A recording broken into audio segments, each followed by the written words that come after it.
So today I just want to tell you a quick story about how I got into video production in the first place, how I got into coaching and consulting as to what I'm doing now, and my journey along the way, because I think it probably parallels a lot of people who may be watching this video, and the journey that I know is kind of similar, and hopefully gives you some confidence and some inspiration on knowing that where you're going has a possible end game and gets you to where you want to go, because I've built a business that's multiple seven figures per year. It's not overwhelming in terms of my time investment.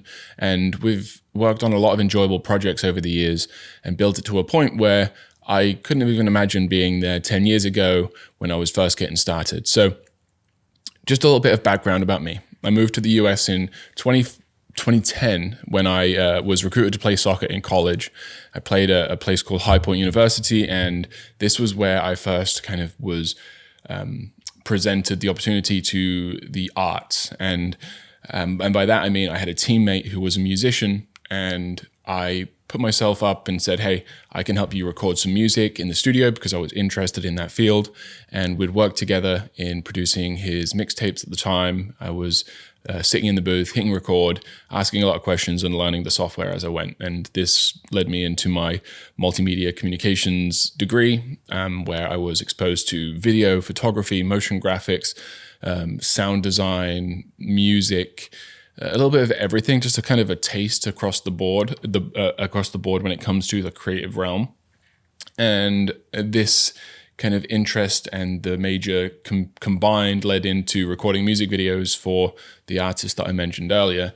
And that naturally just kind of gave me this desire and want to just pursue this field. And that was really the genesis of deciding, I really enjoy this.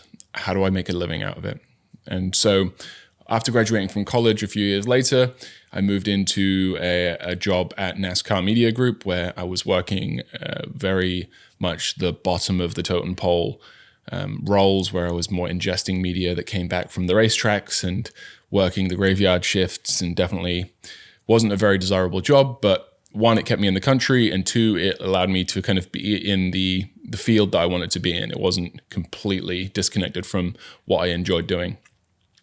As I was there, obviously, like I said, it was a bit of a kind of a slog. It wasn't really where I wanted to be in an end game. I was looking for new opportunities, and I found a position down across the border in South Carolina at a company called 3D Systems, which is one of the global manufacturing companies when it comes to 3D printing and additive manufacturing. There, I met my now business partner, where he taught me a lot. I learned a lot on the job. We got to travel around the world, working with some incredible brands and some celebrity people, and just really got to learn on the job. For the most part, we were given a lot of freedom to come up with our own ideas, generate our own stories, and approach projects in our own way, which just allowed us to just have a sandbox to play in and experiment and try new things with quite a low risk. And I often talk to people that maybe are in-house full-time and are considering going full-time freelance or full-time production studio owner.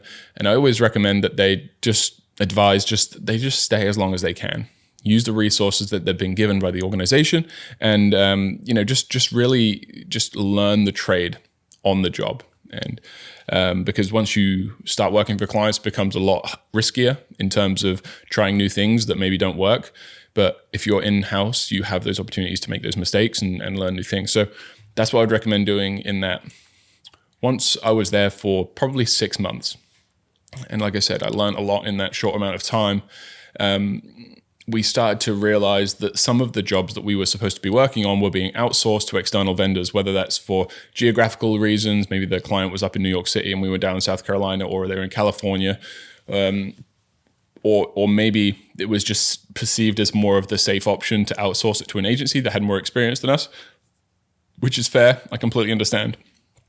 But once I started to realize how much these companies were getting paid, it made me realize that, wow, this was very much almost my entire salary for one project that was very simple, or I considered extremely simple. And that made me just really hungry. and quite aggravated at the time. I was young. I didn't really understand how the industry works. I just thought I should be getting paid more for doing what I was doing and what I was bringing to the table. So I said, let's start a company. And myself and Joshua, the guy that sat next to me, did that. Within a few weeks, we'd had our LLC formed, and we started to just take on gigs.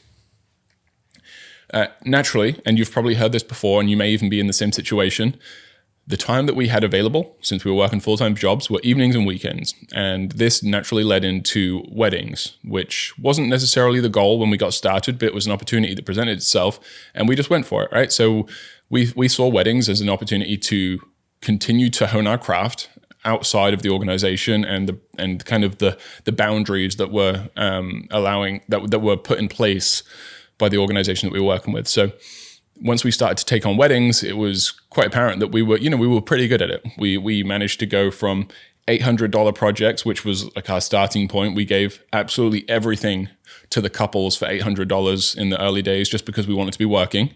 And again, all for that. Hone your craft, give more than what you would give, in a few years, just to get that portfolio built up. And then as we started to gain more of a reputation, those became $1,000, $2,000, $5,000, $10,000, and we were doing $15,000 to $16,000 weddings at the end of this. But it was never the end goal. We were growing it, and it was good to grow, and it was nice to get more money as we continued to, earn our respect in the industry, if you like. But it was never the end goal. The end goal was to move into commercial work, and that was we wanted to create what we saw on TV, essentially.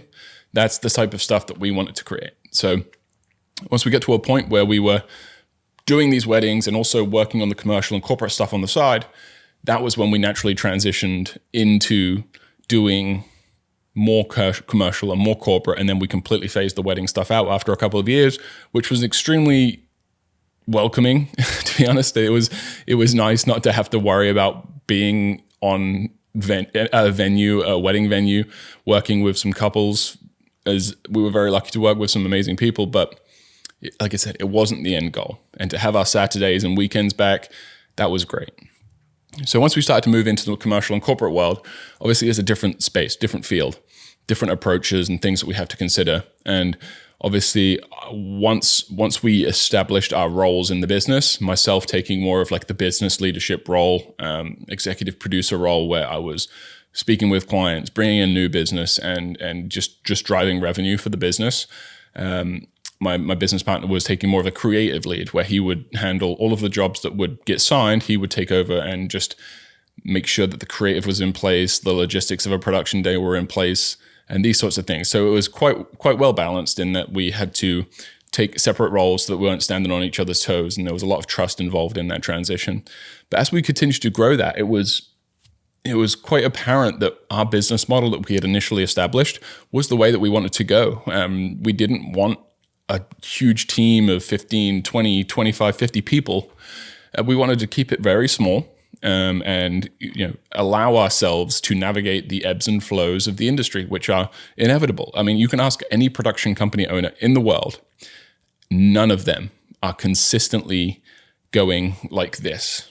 They might eventually go there, but there is this happening in between. And if you have all of this overhead of multiple employees and insurance and everything that comes from having multiple employees, once you go in those down periods, they can hurt you as a business. And we just decided that we didn't want that. And it seems such an obvious decision for us, then and now, that I don't understand why more companies aren't doing it. We refer to it as the producer-led model.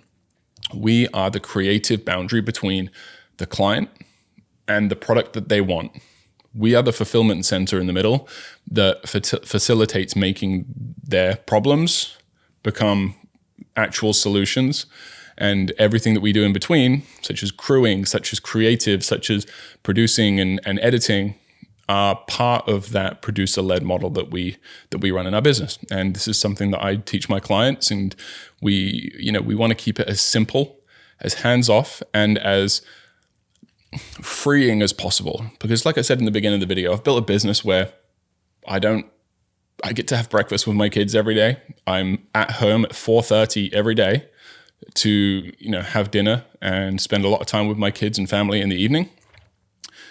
And I know not everyone's doing that. A lot of people are stuck behind computers, editing videos or whatever it may be.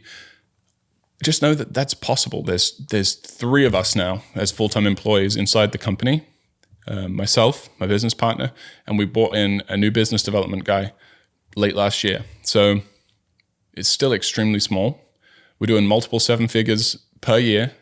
We sign multiple 6-figure jobs for the most part. Our average dollar sale is way over 6 figures. And I say all this not to brag. I say all this to say that this is possible. And it's just about structuring and positioning your business as that partner with organizations and agencies to make sure that you can provide a high quality service that you promise in your positioning and do it consistently. Because if you do it once and then you don't do it the next time, you're not going to build these relationships. You want to continue to work with these organizations. That's the end goal. If you just work once with an organization and then you never see them again, that's a lot of money that you've left on the table. You want to develop a level of trust in which those organizations keep coming back. And that's what we've done with our business. And that's why I think we're successful. That's why I think year over year for the last 11 years, we've grown. And why I think, this is the way forward with production. The low overhead allows you to navigate these tumultuous times that are inevitably coming because of the AI integration into the industry and some of the issues that might happen. But there's a lot of things happening on the back end that keep a business afloat and that keep you motivated. Because oftentimes you see people burning out because they are wearing so many hats. And that it definitely doesn't need to be that way.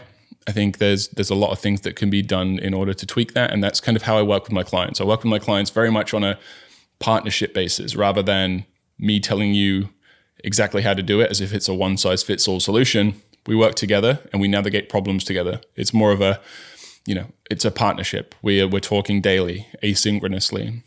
You have a question, I'm happy to answer it for you. You have more of a bigger problem, let's hop on a call and break it down and diagnose it together. And let's figure out how you can position yourself in front of your clients, in front of your prospects, so that you have a better chance of succeeding. And so that's my journey. The reason that I've waited for 10 years of running a production company to do this is because, to be honest with you, I didn't want to be the guy that didn't have the experience to back up what I had to offer. When I was just getting started 10 years ago, I would have killed to have access to someone who had 10 years more experience than I did so that they could answer the questions that I had, but there just wasn't anything. There was lots of courses. There was lots of YouTube videos that are kind of, helpful, but don't necessarily fulfill the need that you have or the questions that you have on more of like a direct basis. That's what I want to solve here. And working with clients directly, working and consulting and navigating business problems together to build out a lifestyle business that allows you to enjoy your life, not just be completely consumed by your work. That's why I did it. And that's why I'm doing it now. And if you're interested in learning more, either drop a comment on the video or shoot me a DM on Instagram. I'll leave the link in the description. And I'd be happy to explain how we can potentially work together. If you're a good fit for me and if I'm a good fit for you, I'll be happy to have that conversation. But for now, very off the cuff, very just Dear Diary video, but I wanted to kind of get this out there and let you know how I feel about these kind of things. And hopefully you learn a little bit of something from my journey, and maybe it gives you some inspiration to keep going and to know that there is a way that you can build a business in this industry, even with everything going on right now, that suits you, fits your lifestyle, and ultimately, pays you a lot of money as well. So thanks for watching. I'll catch you in the next one.